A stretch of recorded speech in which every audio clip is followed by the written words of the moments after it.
Hi students, నేను మీ MRN సార్ని. Mock test 5లో part 2 చూద్దాం. JEE mains question. The sum of all 2-digit positive numbers which when divided by 7 yield 2 or 5 as reminders. 2-digit numbers అంటున్నాడు students. 2-digit అనగానే మనకి 10తో start అవుతుంది, 11, 12 ఇలాగా 99. ఇవి 2-digit numbers. అయితే వాళ్ళు ఏమంటున్నారంటే 7తో డివిజిబుల్ చేయాలి, రిమైండర్ 2 or 5 అంటున్నాడు. ఫర్ ఎగ్జాంపుల్ ఫస్ట్ రిమైండర్ 2 వచ్చే నెంబర్స్ ఎన్ని ఉంటాయో చూద్దాం. రిమైండర్ 2 7 1s are 7 + 2 చేస్తే 9. 2-digit నెంబర్ కాదు 9. Next 7 2s are 14. రిమైండర్ 2 అవ్వాలంటే 16 తీసుకోవాలి. దీన్ని 7తో డివైడ్ చేస్తే 2 times పోతుంది, 14. అప్పుడు రిమైండర్ 2 మిగులుతుంది. ఇక ప్రతిదానికి 7 యాడ్ చేయండి, ఎందుకంటే 7తో డివిజిబుల్ అన్నాడు కాబట్టి. నెక్స్ట్ 7 యాడ్ చేస్తే 23, నెక్స్ట్ 7 యాడ్ చేస్తే 30. ఇలాగ లాస్ట్ది ఏమవుతుందో చూసుకోవాలి. మనకి 7th టేబుల్ వస్తే సరిపోతుంది. 7 14s ఎంత అవుతుందో చూసుకోండి, 98. 2 యాడ్ చేస్తే 2 రిమైండర్ అన్నాడు, 100 అయిపోద్ది. 7 13s చూసుకోండి, 7 13s 91. 2 రిమైండర్ అంటే లాస్ట్ నెంబర్ 93 అవుతుంది. ఇవి టోటల్ ఎన్ని ఉంటాయో యాడ్ చేసుకోండి.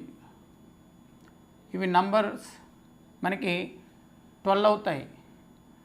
ఫస్ట్ టర్ము లాస్ట్ టర్మ్ తెలుసు. ఇటు సమ్ అడిగాడు మనకి. సమ్ ఎస్ఎన్ ఫార్ములా రాస్తే n/2 first term plus last term formula ఉంది. 12 టర్మ్స్ ఉంటాయి. ఇవి 6 × 16 + 93 ఈ వాల్యూ సమ్ వస్తుంది. ఇది రిమైండర్ 2 స్టూడెంట్స్. ఇప్పుడు రిమైండర్ 5 అన్నాడు. రిమైండర్ 5 వచ్చేటట్టుగా అంటే 7 1s are 7, అది సింగిల్ డిజిట్ అవుతుంది. 7 2s are 14 + 5 యాడ్ చేస్తే 9. రిమైండర్ 5 అంటున్నాడు కదా, 19. అయితే 12 కూడా తీసుకోవచ్చు స్టూడెంట్స్. మనకి 12-digit నెంబర్, రిమైండర్ ఎంత అంటున్నాడు 5. 12, దీనికి 7 యాడ్ చేయండి, 19. ఇలా తీసుకుంటే లాస్ట్ నెంబర్ ఏమవుతుందో చూసుకోండి. రిమైండర్ 5 రావాలి. మనకి 7 12s 84. రిమైండర్ 5 యాడ్ చేస్తే 84కి 89. 7 యాడ్ చేస్తే రిమైండర్ ఇంకొకటి నెంబరు 96. ఇవి 13 నెంబర్స్ అవుతాయి, 13 టర్మ్స్ అవుతాయి. ఇవేమో 12 టర్మ్స్ అవుతాయి. ఈ ఫార్ములా ప్రకారం SN = 13/2 first term plus last term 12 + 9 96. So ఈ రెండింటి సమ్ యాడ్ చేస్తే మనకి some of 2-digit numbers 2-digit numbers = 6 × 16 + 93 + 13/2 12 + 96 చేస్తే మనకు కావాల్సిన ఆన్సర్ వస్తుంది. ఓకేనా స్టూడెంట్స్? జాగ్రత్తగా చూసుకోండి. నెక్స్ట్ క్వశ్చన్ చాలా simple question. If area enclosed between the curves y = kx² and x = ky² is 1 square units, then k = so this is the question. మామూలుగా area కనుక్కోవాలంటే కరువు గ్రాఫ్స్ గీయాలి, ఇంటర్సెక్షన్ పాయింట్స్ కనుక్కోవాలి. ఆ ఇంటర్సెక్షన్ పాయింట్స్ బిట్వీన్లో అప్పర్ కరువు ఏంటి, lower కరువు ఏంటో చూసుకొని అప్పర్ కరువు మైనస్ లోయర్ కరువు చేసుకొని మనం ఏరియాని ఫైండ్ అవుట్ చేస్తాం. అయితే స్టూడెంట్స్ ఇక్కడ ఒకసారి మనకు కొన్ని స్టాండర్డ్ ఫార్మ్స్ ఉంటాయి, స్టాండర్డ్ ఫార్ములాస్ ఉంటాయి. ఈ ఫార్ములాస్ని బేస్ చేసుకుంటే కొన్ని క్వశ్చన్స్ ఈజీగా వస్తాయి. మనకి y² = 4ax, x² = 4by. వీటితో బిట్వీన్ ఏరియా, ఈ curves between area 16/3 AB square units అంటాం. అదే ఇక్కడ కూడా 4ay ఉంటే 16/3 A స్క్వేర్ అవుతుంది. సో మనకి ఇచ్చిన కర్వ్స్ ఒక్కసారి జాగ్రత్తగా చూస్తే దీని నుంచి y square equal to 1/k into x square equal to cross multiply చేస్తే 1/k into y. So 4a equal to 1/k, ఇక్కడ 4b equal to 1/k. From this a equal to 1/4k, b equal to 1/4k, area equal to మనకి 1 అని ఇచ్చాడు. 16/3 1/4k into 1/4k equal to 1. So k square equal to 1/3, k equal to 1/√3 square units. Sorry 1/√3 k value asked. ఓకేనా students? Next question, the shortest distance between the point 3/2, 0 and the curve y equal to √x, x greater than 0 is. Dear students, the shortest distance model చాలా important. Shortest distance between point to the curve, shortest distance between line and curve, shortest distance between the two curves, ఇవి చాలా important. Point ఉన్నప్పుడు జనరల్గా shortest distance ఈ కర్వ్కి any point దగ్గర draw చేసిన tangent తీసుకుంటే ఆ ట్యాంజెంట్ పాయింట్ ఆఫ్ కాంటాక్ట్ వీటి మధ్య ఉండే పర్పెండిక్యులర్ డిస్టెన్స్నే షార్టెస్ట్ డిస్టెన్స్ అంటాం. ట్యాంజెంట్ ఏ పాయింట్ దగ్గర ఎగ్జిస్ట్ అవుతుందో ఆ పాయింట్ గివెన్ పాయింట్ మధ్య డిస్టెన్స్ పర్పెండిక్యులర్ డిస్టెన్స్నే షార్టెస్ట్ డిస్టెన్స్ అంటాం. That is the shortest distance. అదే లైను కర్వ్ ఇచ్చినప్పుడు ఎక్కడైతే మనం ట్యాంజెంట్ డ్రా చేస్తామో ఆ ట్యాంజెంట్ లైన్కి ప్యారలల్గా ఉండాలి స్టూడెంట్స్. ప్యారలల్, ఈ లైన్కి ప్యారలల్గా మనం ట్యాంజెంట్ డ్రా చేస్తే ఈ పాయింట్ నుంచి ప్యారలల్గా ఉన్నప్పుడు ఈ లైన్ మీద ఉండే పర్పెండిక్యులర్ డిస్టెన్సే షార్టెస్ట్ డిస్టెన్స్ అవుతుంది. ఫర్ ఎగ్జాంపుల్ ఇప్పుడు 2 కర్వ్స్ తీసుకుంటే ఇంకో కర్వ్ ఇలాగా ఈ 2 కర్వ్స్కి నార్మల్ ఉంటుంది, కామన్ నార్మల్. ఈ 2 పాయింట్స్ మధ్య డిస్టెన్స్ని షార్టెస్ట్ డిస్టెన్స్ అంటాం. సో ఇక్కడ మనం ఈ కర్వ్కి మనకి shortest distance from the point to the curve అన్నాడు. దీని మీద మనం ఎనీ పాయింట్ ఎస్యూమ్ చేసుకోవాలి. Let p equal to y equal to √x ఉంది కాబట్టి t² t తీసుకోవచ్చు. వాళ్ళు గివెన్ పాయింట్ q ఏమి ఇచ్చారు? 3/2, 0. ఈ రెండింటి మధ్య షార్టెస్ట్ డిస్టెన్స్ అయ్యేటట్టుగా t పాయింట్ కనుక్కుంటే సరిపోతుంది. డిస్టెన్స్ నేను స్క్వేర్కి వాల్యూ కనుక్కుంటాను, ఎందుకంటే రూట్ రాకుండా ఉంటుంది. t² - 3/2 whole square, t - 0 whole square. Shortest అంటే మ్యాక్సిమం మినిమం. మ్యాక్సిమం మినిమాకి డెరివేటివ్ చేస్తాం మనం. pq² డాష్ చేస్తే 2 ఇంటూ t² - 3/2 ఇంటూ 2t అవుతుంది. t స్క్వేర్కి డెరివేటివ్ స్క్వేర్కి చేసాము, లోపల ఇంటర్నల్ ఫంక్షన్ డెరివేటివ్ చేసాము. t స్క్వేర్కి derivative 2t. So pq² double dash చేస్తే ఇది లోపల మల్టిప్లై చేసినప్పుడు 4 ఇంటూ t² అంటే 3t² అవుతుంది, -3/2 +2. For maximum or minima, you take derivative value as a 0.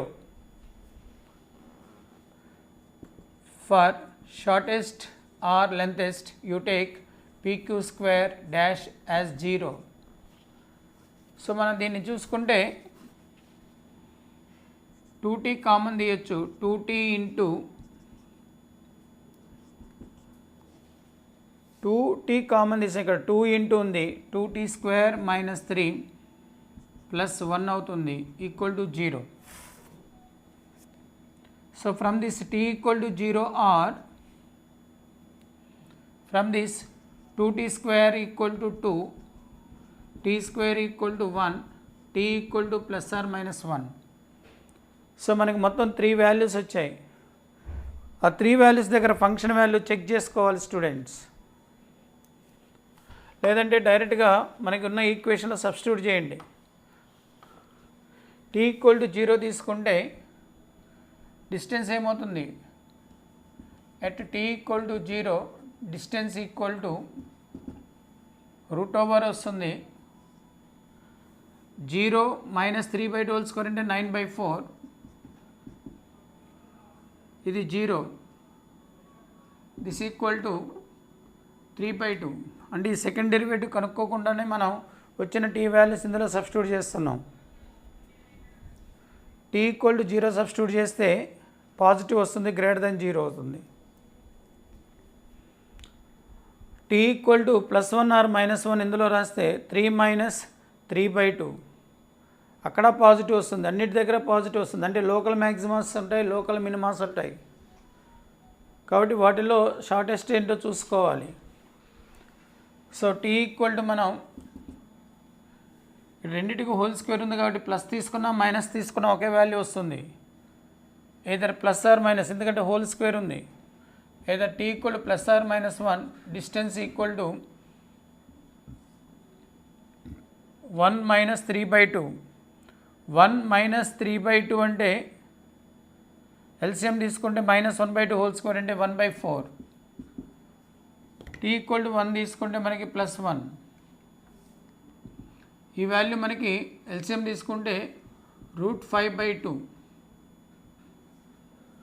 So ఈ రెండిట్లో మనకి 2 డినామినేటర్ సేమ్ ఉంది. న్యూమరేటర్ ఏదైతే బిగ్ అవుతుందో అది బిగ్ వాల్యూ అవుతుంది. √5 is the small value, 3 is the big value. He asked shortest distance, కాబట్టి shortest distance how much? √5/2 is the shortest distance. ఓకేనా? Next question. C, if the line 3x + 4y - 24 = 0 intersects the x-axis at the point A and the y-axis at the point B, then the incenter of the triangle, incenter students, OAB, incenter of the triangle అంటే ఇన్సర్కిల్ of the triangle ఒకటి draw చేసుకోవాలి. ఇన్సెంటర్ అంటే ఈ both యాక్సిస్ని touch చేస్తూ ఈ third line hypotenuse కూడా touch చేస్తూ ఉండాలి.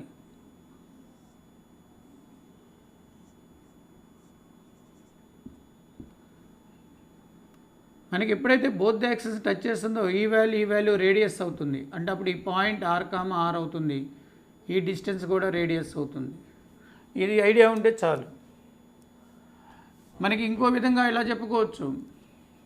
ఇది x యాక్సిస్ని మీట్ అయినప్పుడు ఏ పాయింట్ మనకి 8, 0 అవుతుంది. y యాక్సిస్ని మీట్ అయినప్పుడు 0, 6 అవుతుంది. మనకి ఇన్సెంటర్ కనుక్కోమన్నాడు. మామూలుగా పాయింట్స్ తెలిస్తే ఇన్సెంటర్ కనుక్కోవడానికి ఫార్ములా మనం a × x1 + b × x2 + c × x3 a + b + c, అలాగే ay1 + by2 రాస్తాం. మనకి ఏ తీసుకుంటే ఈ డిస్టెన్స్ని ఏ అనుకుంటాం, ఈ డిస్టెన్స్ని b, ఇక్కడ వచ్చే డిస్టెన్స్ని c అనుకుంటాం మనం. నేను ఈజియెస్ట్ మెథడ్ చెప్తాను, జాగ్రత్తగా వినండి. ఆరిజిను a, 0, 0, b గుండా పోయే సర్కిల్ ఈక్వేషన్ మనకి x² + y² - ax - by = 0. This point a, 0, this point 0, b. Shooted point x² + y² - 8x - 6y = 0. ఇప్పుడు దీనికి సెంటర్ C = ఏమవుతుందంటే 4, 3. It is in center. ఈ సర్కిల్ యొక్క సెంటర్ ఇన్ సెంటర్ అవుతుంది. సో చాలా ఈజియెస్ట్ మెథడ్, షార్ట్ వేలో వెళ్ళొచ్చు. జాగ్రత్తగా ప్లాన్ చేసుకోండి. Next question. The sum of all values of θ belongs to 0, π/2 satisfying sin² 2θ + cos⁴ 2θ = 3/4 is. θ values కనుక్కోమన్నాడు. sin² cos⁴ ఇచ్చారు. కంగారు పడద్దు. ఇక్కడ యాంగిల్ సేమ్ ఉంది కాబట్టి సేఫ్ సైడ్. మనం యాంగిల్ సేమ్ ఉంటే safe side. So cos power 4 2 theta. మన ట్రిగ్నామెట్రిక్ ఈక్వేషన్లో సేమ్ ఫంక్షన్ ఉండాలి, బోత్ సైన్లోనే ఉండాలి, బోత్ కాసుల్లోనే ఉండాలి. So 1 minus cos square 2 theta minus 3/4 equal to 0. మనకి ఎల్సిఎం తీసుకుంటే 4 cos power 2 theta minus 4 cos square 2 theta 4 minus 3 అంటే plus 1 equal to 0. చూడండి, ఇప్పుడు total cos ఫంక్షన్లో ఉంది. మీరు జాగ్రత్తగా ఈ వాల్యూని ఇలా రాయొచ్చు, 2 cos 2 theta minus 1 whole square equal to 0 అని రాయొచ్చు. కాస్ స్క్వేర్ దీని ఫార్ములా ఇదే అవుతుంది. దీని నుంచి cos square 2 theta equal to 1/2 square ఉంది స్టూడెంట్స్. ఈ 1/2ని కాస్ స్క్వేర్ π/4, కాస్ π/4 అంటే 1/√2 whole square.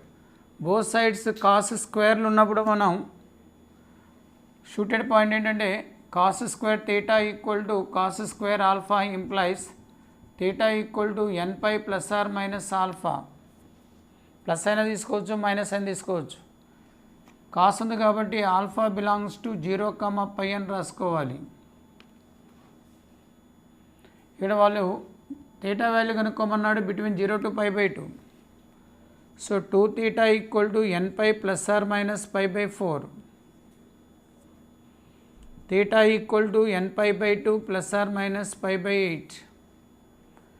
You give 1/1 value in place of n, we will get different values of theta which are must be in the interval 0, π/2. Let us take n equal to 0, theta equal to π/8 minus π/8. It does not belongs to the interval.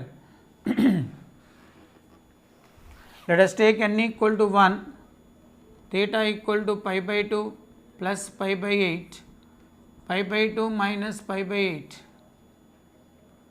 This value does not exist, 90 plus, but here interval is 0 to π/2. This value exists. Let us take n equal to 2. For n equal to 2, theta equal to pi plus or minus π/8. Plus తీసుకుంటే exist అవ్వదు, minus తీసుకునే exist అవ్వదు. ఇంకా మనకి 3 4 అవసరం లేదు. n equal to minus తీసుకుంటే for n equal to -1, theta equal to minus π/2 plus π/2 ఒక వాల్యూ అవుతుంది, మైనస్ π/2 మైనస్ π/2 బోత్ నెగిటివ్ అవుతాయి. బట్ వాళ్ళు ఇంటర్వెల్ ఏమి ఇచ్చారు, పాజిటివ్ ఇంటర్వెల్ ఇచ్చారు. ఇవి కూడా ఎగ్జిస్ట్ అవ్వవు, నెగిటివ్ వాల్యూస్. కాబట్టి మనకి ఎగ్జిస్ట్ అయ్యేది ఏంటంటే these 2 values, this value, this value. He asked sum therefore sum equal to π/8 plus π/2 minus π/8 which is equal to π/2. ఓకేనా? Let A B A point on the line and b equal to 3 to 6 be a point in this space, then the value of mu for which the vector AB bar is parallel to the plane. There is some plane ఉంది, ఈ ప్లేన్కి మనకి normal DRs ఉంటాయి. ఏంటి ఆ normal DRs అంటే 1 - 4 3.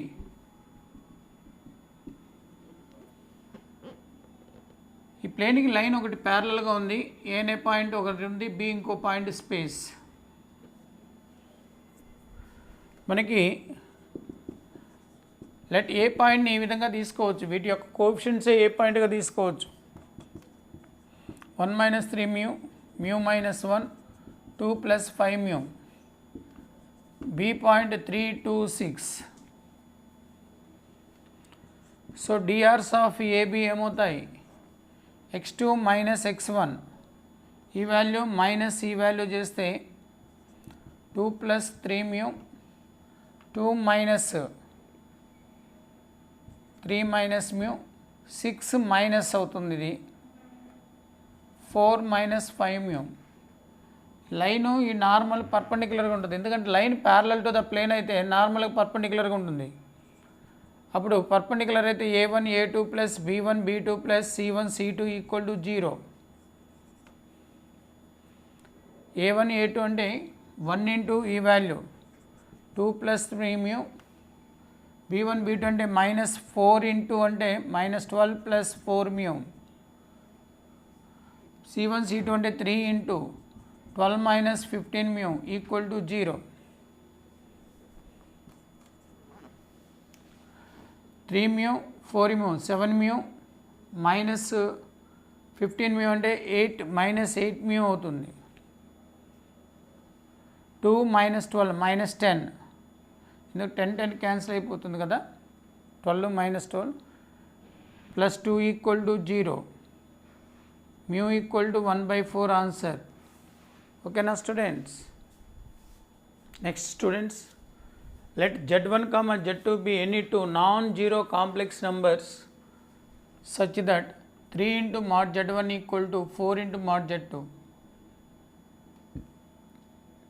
If z equal to 3z1 by 2z2 plus 2 by 3 z2 by z1, దీనికి reciprocal ఉంది ఇక్కడ. స్టూడెంట్స్, ఈ గివెన్ డేటాని స్క్వేరింగ్ ఆన్ 4 సైడ్స్ చేస్తే mod z1 whole square equal to 16 into mod z2 whole square. ఈ వాల్యూని ఇలా రాయొచ్చు, 9z z1 bar equal to 16 z2 z2 bar. మనకి అక్కడ ఏం వాల్యూస్ ఇచ్చారో వాటిలోకి మార్చుకోండి. ఇక్కడ z అంటే 3z1 by 2z2,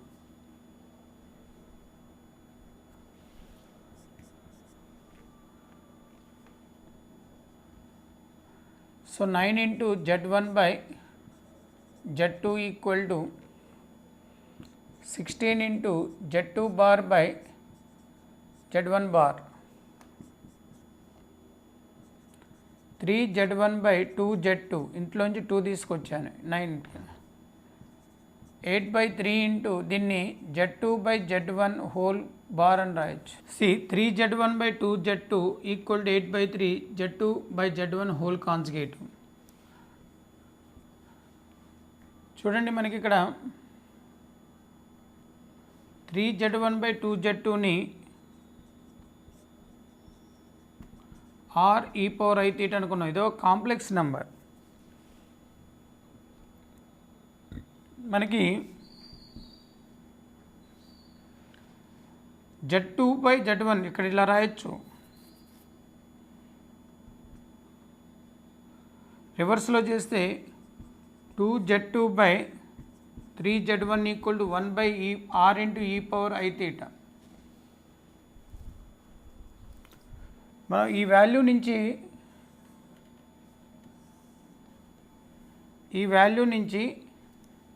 ఈ వాల్యూ మనం ఏమనుకున్నాం, ఆర్ ఈ power i theta.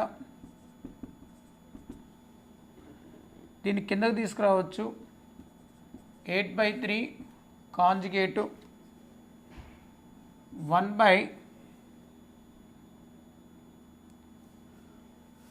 z2 by z1. z2 by z1 అంటే ఏం రాయొచ్చు, z2 by z1, ఇది కిందకు వస్తే z1 by z2, దీన్ని ఉల్టానే కదా, దీన్ని ఉల్టా చేస్తే సరిపోతుంది. లేదా z2 by z1 అంటే ఏమవుతుంది, 3 by 2r. z2 by z1, z2 by z1,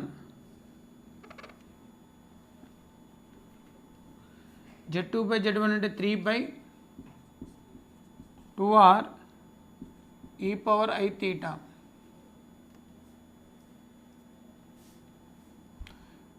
three by two constant, r into e power I theta equal to 3 cancel, 4 into 4 by r.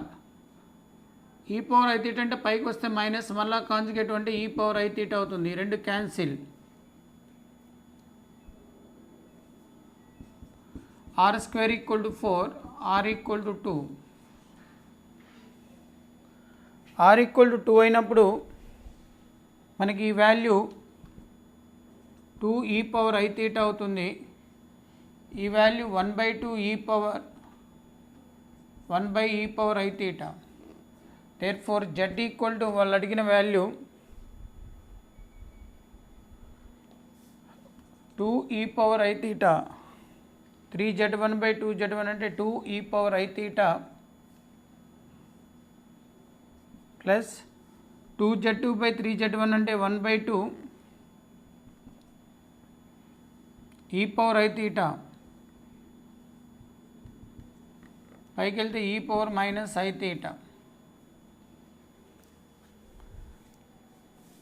So దీన్ని ఈ పవర్ ఐ తీటాని cos theta plus I sine theta రాస్తాం. 1/2 cos theta minus I sine theta. Cos theta common తీస్తే 5/2 cos theta, sine theta common తీస్తే 3/2 sine theta I into mod Z అంటే root of 5/2 whole square plus 3/2 whole square 25/4 plus 9/4 35/4 root 17/2. ఓకేనా students?